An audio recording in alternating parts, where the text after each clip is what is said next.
The 6 pillars of faith.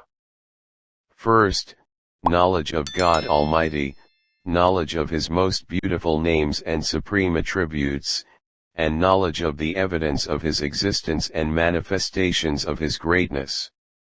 Second, knowledge of the world beyond nature, or the invisible world, and the forces of good that are represented in the angels, and the forces of evil that are represented in Satan and his armies of demons, and knowledge of what is in this world of jinn and spirits. Third, knowledge of the books of God that He revealed to define the features of truth and falsehood, good and evil, lawful and unlawful, good and bad. Fourth, knowledge of God's prophets and messengers whom He chose to be the flags of guidance and the leaders of creation to the truth.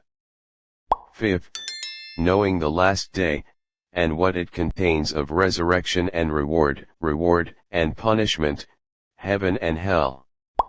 Sixth, knowledge of the extent to which the universe's system of creation and management operates. B. The importance of faith.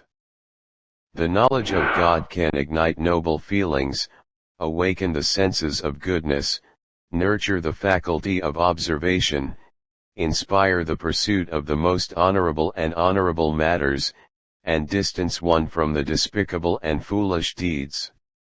And knowledge of the angels, calls to imitate them and cooperate with them on the truth and goodness.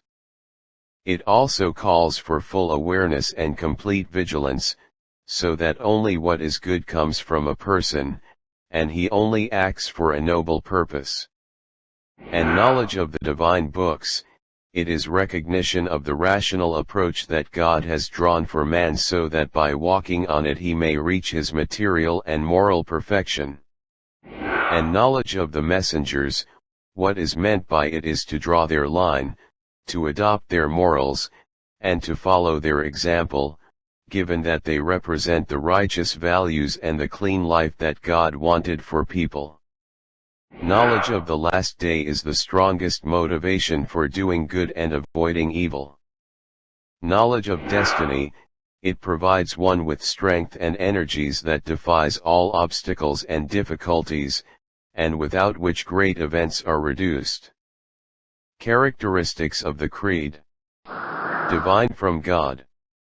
This reassures the soul that it is good for ourselves, and that happiness lies in its implementation. It is free from imperfection, free from defect, far from unfairness and injustice. The people in front of it are equal, there is no preference for an Arab over a non-Arab except for piety. Fixed belief, which makes all people under the shadow of the Constitution and the rule, and there is no ruler above the law and ruled under the law, and a system that applies to the ruler and a system that applies to the ruled. Clear creed.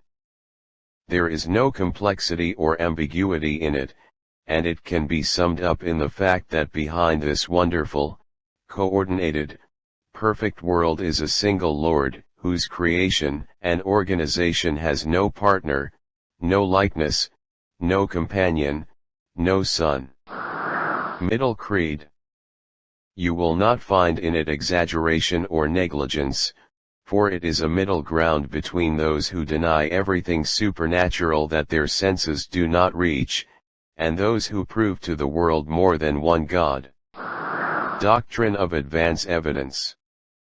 She does not tell you to close your eyes and then follow me, rather she says frankly, say, bring your proof if you are truthful. Al-Baqarah. The doctrine of instinct. It is neither alien to nor contradictory to instinct, but rather it applies to it the application of the specified key to its tight lock.